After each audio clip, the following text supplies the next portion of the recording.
Good morning, good afternoon or good evening, wherever you might be.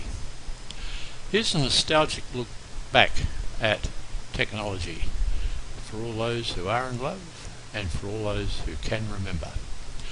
Do you remember first IBM PCs were released?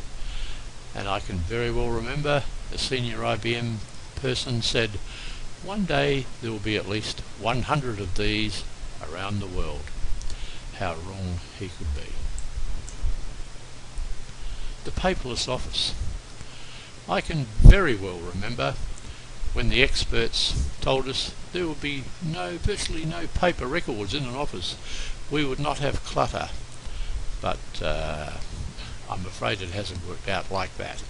So does that still ring a bell with you? It certainly does with me. DOS. The famous DOS, disk operating system released by Microsoft. I found recently an old computer in the garage and I turned it on and away it went. Except that I couldn't remember any of the DOS commands. I'd become so used to using the mouse with Windows 95 upwards that the DOS commands became irrelevant as far as I was concerned. I could not remember them. The window looked like that one, and there were hundreds of commands. The early printers, they were Dotmatrix. No lasers, no colour inkjets, noisy Dotmatrix printers, but they could print more than one copy at a time using carbonised paper, so that was very, very handy. They're still in use today. Early modems.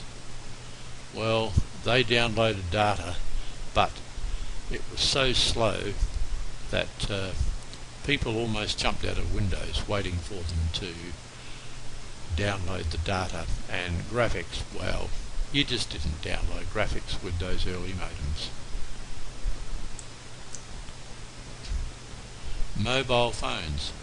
This was an early mobile phone. A friend of mine paid almost $5,000 for the mobile phone.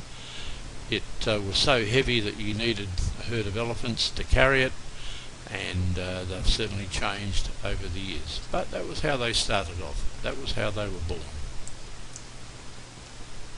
The mainframes.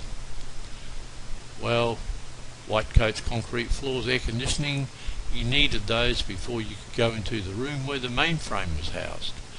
They used, in some areas, punch cards and huge discs that looked like the episodes in Star Wars, and well, they've been replaced now by a simple motherboard which has lots of memory and is about 1/10,000th the size.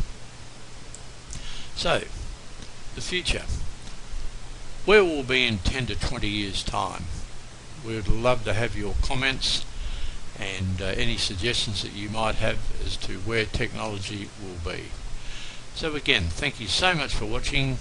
It's just been a little nostalgic look back on the way things were, and I'm sure that some of you will have some of these old machines, perhaps not a mainframe, but maybe an old Dotmatrix printer, maybe a very early model computer, a PC, and some of those can be worth quite some money. So again, thank you for watching. Don't forget to subscribe, and we'll see you next time. Bye for now.